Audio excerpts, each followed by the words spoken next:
Hello. In this video, we're going to be solving another radical equation. And this radical equation is the cube root of 4x squared minus 4x plus 1 minus the cube root of x is equal to 0. Notice again that we have two separate radicals, but this time what we can do is we can still go ahead and solve for one of the radicals. And what's great about this is that the right-hand side is 0. That's going to make this a whole lot easier. Whenever I add the cube root of x to both sides, that's going to give me the cube root of 4x squared minus 4x plus 1, and then that's going to be equal to the cube root of x. Notice that now I need to take both sides to a power, and that power is whatever the index is every single time. And the index in this case is 3. So if I cube both sides here, I get rid of the cube root. And therefore, I'm just going to be left with 4x squared minus 4x plus 1 is equal to x. Notice I can just subtract x from both sides, and that's going to give me 4x squared minus 5x plus 1 is equal to 0. Now we have to solve this. You can solve this by factoring, completing the square, or the quadratic formula. And because this is in fact factorable, that's the easiest way to solve this. But a lot of people don't like that because of this 4 that's out front here. So what I'm going to do is I'm going to use what's called bottoms up. With bottoms up, I take this 4 and I bring it over here to the 1 and I multiply it. And what that's going to leave me with is x squared because the 4 moved, minus 5x because we haven't done anything with the middle term, and 4 times positive 1 is 4. And this is what I'm actually going to be factoring. Now, two sets of parentheses here. There can be an x here, an x here. This plus here means that they are the same sign, so this middle sign tells me what sign they are. So they're both going to be minus signs. And the question you ask yourself is what multiplies to 4 and adds to 5? Well, that's just 1 and 4. So I'll put a 1 there and a 4 there. Now notice that this right here, x minus 1 times x minus 4, is just the factorization of x squared minus 5x plus 4.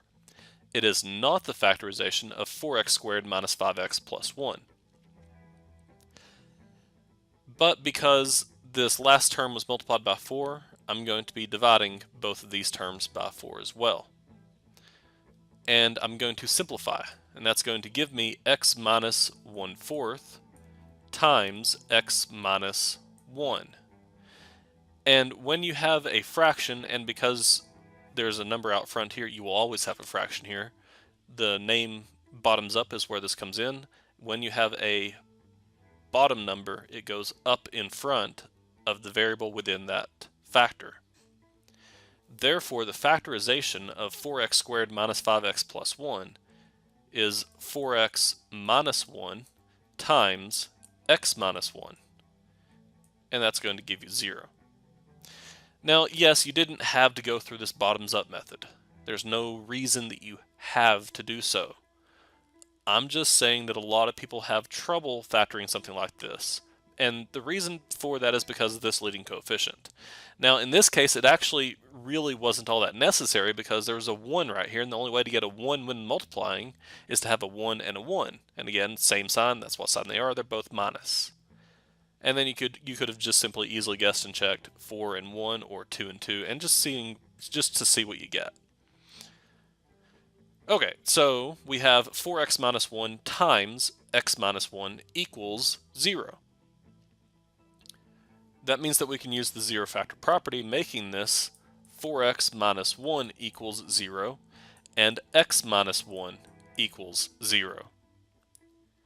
Add 1, so 4x equals 1, divide by 4, so x equals 1/4. Then let's look at the 1. So we're going to add the 1 to both sides, making that x equals 1. So we have two separate possibilities, one being x equals 1/4 and x equals 1. But again, remember, we must check our solutions. If we do not check them, they are incorrect, because we cannot guarantee that they're solutions to the original equation until you've checked them. Okay, so plug in the 1/4. That's going to give me the cube root of 4 times 1/4 squared minus 4 times 1/4 plus 1. And make sure that your radical symbol goes all the way over there. Then minus the cube root of 1/4, and for it to be true, it has to equal 0. Now then, 1/4 squared is simply 1/16 because you just square the top and the bottom separately. So 1 squared is 1, 4 squared is 16. So this is actually just asking us what is 4 times 1/16. Now I'm just going to write that up here, 4 times 1/16. Notice that this 4 and the 16 share a common factor of 4. Divide them both by 4, so that's going to be giving you 1/4. So this first term here is technically 1/4. Now, minus 4 times 1/4. What's 1/4 of 4? Well, that's just 1. And then plus 1. Then minus the cube root of 1/4. Now, I can't do anything with the cube root of 1/4. Now, I technically could make it, I think this cube root of 16 over 4, but there's really no reason to do that. You'll see why in a second. -1 plus 1 is 0. They cancel each other. So those two are gone. And notice that this radical here is simply the cube root of 1/4. So we have the cube root of 1/4 minus the cube root of 1/4. Oh, look, that's 0. So now we get 0 equals 0.